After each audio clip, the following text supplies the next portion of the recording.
Problema mo ba ang paalis-alis na empleyado? Paano ba masusolusyonan ang employee turnover at paano ba mapapatagal ang mga tao sa kumpanya mo? Kung akala mo, sweldo lang ang sagot, mali. Lahat ng negosyo may umaalis na empleyado. Pero kung laging nangyayari ito sa'yo, may mas malalim na problema. Ang tanong, ano ang ginagawa mo para gustuhin nilang manatili? Kasi kung hindi mo ito ina-address, forever kang maghahanap ng bagong tao.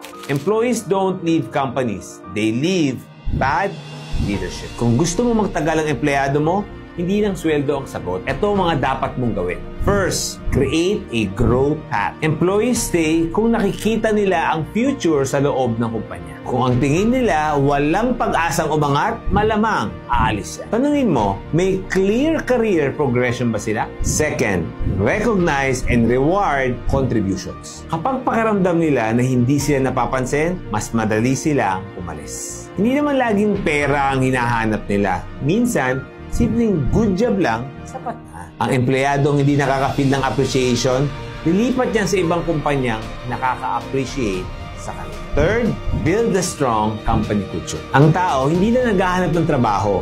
Naghahanap din sila ng environment kung saan sila belong. Kung toxic ang workplace, kahit triple mo pa ang sahod nila, aalis pa rin yan. Tanungin mo, masaya ba ang empleyado mo sa culture na meron kayo? Last, communicate openly. Alamin ang mga problema bago pa sila mag-resign. Madami employer, bigla siya nag-resign. Pero ang totoo, matagal nang may problema. Kung may feedback loop ka, masusolusyonan mo ang problema bago pa sila umalis. Kung gusto mong manatili ang tao mo, siguraduhin mo na hindi lang payroll ang dahilan kung bakit sila nandyan. Bigyan mo sila ng rason para magstay. Growth, appreciation, at isang team culture na worth staying for. Ang pinakamagandang kumpanya, hindi na nagbabayad ng sweldo, nagpapalaki rin ng tao. Kapag ganyan ang mindset mo, masisira mo ang cycle ng high turnover. Ganito rin sa relationships. Pag walang growth, appreciation, at connection, siguradong aalis ang tao. Ikaw,